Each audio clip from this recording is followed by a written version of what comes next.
प्रिय विद्यार्थियों, मैं ज्योत्सना शर्मा, हिंदी शिक्षिका, हलवासिया विद्या विहार। आप हिंदी की 10वीं की पुस्तक क्षितिज भाग 2 में संकलित राम लक्ष्मण परशुराम संवाद के 3 अंशों का सरलार्थ पूर्व में कर चुके हैं। आज मैं चतुर्थ अंश का सरलार्थ लेकर पुनः आपके मध्य में उपस्थित हुई हूँ। जैसा कि आपने देखा, तुलसीदास जी द्वारा रचित रामचरितमानस के बाल कांड से संकलित राम लक्ष्मण परशुराम संवाद में लक्ष्मण जी और परशुराम जी के मध्य में जो संवाद हुआ है उसका बहुत सुंदर चित्रण प्रस्तुत पंक्तियों में आपने देखा। यहाँ भी आप चतुर्थ अंश में परशुराम जी और लक्ष्मण जी के मध्य में जो निरंतर वार्तालाप चल रहा था उसका सुंदर चित्रण है। देखिए, कौशिक सुनहु मंद यहु बालक, कुटिल काल बस निज कुल घालक, भानुवंश राकेश कलंको, निपट निरंकुश अबुध असंको, काल कबल होई छन माही, कहु पुकार खोरी मोहि नाही, तुम हटकऊं जो चहु उबारा, कही प्रताप बल रोष हमारा, लखन कहो मुनि सुजश तुम्हारा, तुम्ही अछत को वर्णय पारा, अपने मुँह तुम आपनी करनी, बार अनेक भांति बहु बरनी, नहीं संतोष तो पुनि कुछ कहो, जन रिस रोकी, दुसहु दुख सहु, वीर व्रति तुम्हें धीर अछोबा, गारी देत न पावो शोभा, सूर समर करनी करें, कहीं न जनाभे आप, विद्यमान रन पाई रिपु, कायर कथे प्रताप। यहाँ देखिए कितना सुंदर वर्णन है।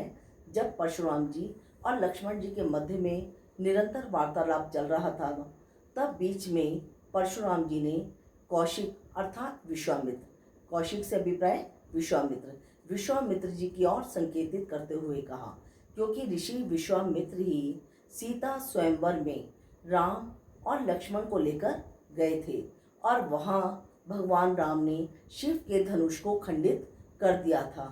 तब उसकी गर्जना को सुनकर परशुराम जी क्रोध में भरकर उस सभा में पहुँचे थे और तब से लक्ष्मण जी और परशुराम जी के मध्य में निरंतर बात चल रही थी, निरंतर वार्तालाप चल रहा था। तब परशुराम जी ने ऋषि विश्वामित्र को संकेतित करते हुए कहा, कौशिक सुनो मंद यहु बालक, हे कौशिक, हे विश्वामित्र सुनो, यह बालक तो मुझे मंद बुद्धि का प्रतीत होता है। मंद माने कम, ये बालक तो मुझे अल्प बुद्धि का प्रतीत होता है। कुटिल काल बस निज कुल घालक, ये कुटिल अर्थात चालाक बनकर, काल बस अर्थात काल के अधीन हो रहा है, निज कुल घालक और स्वयं ही अपने कुल का घातक बन रहा है। हे ऋषि विश्वामित्र सुनो, मुझे तो यह बालक मंद बुद्धि का प्रतीत हो रहा है और यह चालाक बनकर अपने काल को समीप बुला रहा है और स्वयं ही अपने कुल का घातक बन रहा है। भानुवंश राकेश कलंको, यह भानुवंश माने सूर्य, यह सूर्य वंशरूपी, राकेश माने चंद्रमा, यह सूर्य वंशरूपी चंद्रमा का कलंक है। निपट निरंकुश अबुध असंको, निपट माने बिल्कुल, निरंकुश माने बिल्कुल नियंत्रण से हीन, निरंकुश जिस पर किसी का कोई अंकुश ना हो। अबुधु माने माने नहीं, बुधु माने बुद्धि से रहित, और यह मुझे बुद्धि से रहित, असंकु शंका से रहित, यह बालक मुझे बिल्कुल निरंकुश अर्थात नियंत्रण से हीन, बुद्धि से रहित और शंका से रहित प्रतीत हो रहा है। काल कबलु होई छनमयी, छन माने क्षण भर में, ये क्षण भर में काल कबलु अर्थात मृत्यु को प्राप्त हो जाएगा, काल को प्राप्त हो जाएगा। कहूँ पुकारी खोरी मोहि नाही, खोरी माने दोष देना, हे मुनि तब तुम मुझे पुकार कर दोष मत देना। तुम हटकऊं जो चहूं उबारा, कही प्रताप बल रोष हमारा, हे मुनि यदि आप चाहें तो मेरे कही प्रताप, प्रताप माने यश, आप मेरे प्रताप का, मेरे बल का और मेरे रोष, रोष माने क्रोध का वर्णन करके आप चाहें तो इसे मेरे मार्ग से हटा सकते हैं।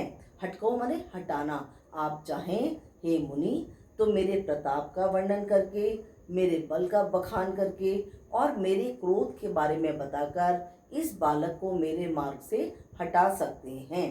लखन कहो मुनि सुजश तुम्हारा। तभी मध्य में पुनः लक्ष्मण जी बोले, हे मुनीश्वर, तुम्हारा सुंदर यश, सुजस मने सु मने सुंदर, जसु मने यश, हे मुनीश्वर, आपका सुंदर यश हमने बहुत बार सुना है।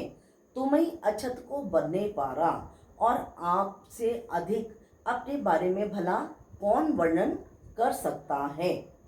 अपने मुंह तुम आपन करनी, बाहर अनेक भांति बहु मरनी। अपने मुंह से अपने यश का वर्णन आपने अनेकों बार कर दिया है। बाहर अनेक भांति बहु मरनी अर्थात आपने अनेकों बार अपने मुख से अपने यश का वर्णन स्वयं किया है। नहीं संतोष तो पुनि कुछ कहो, और यदि फिर भी आपको संतोष की प्राप्ति नहीं हुई हो तो आप पुनः कुछ कहना चाहें तो कहें। जनी रिस रोग की दुसौ दुख से हो, क्योंकि यदि आप अपने क्रोध को नियंत्रित करेंगे तो आपको असहनीय पीड़ा होगी, आपको असहनीय दुख होगा। वीर व्रति तुम धीर अछोभा।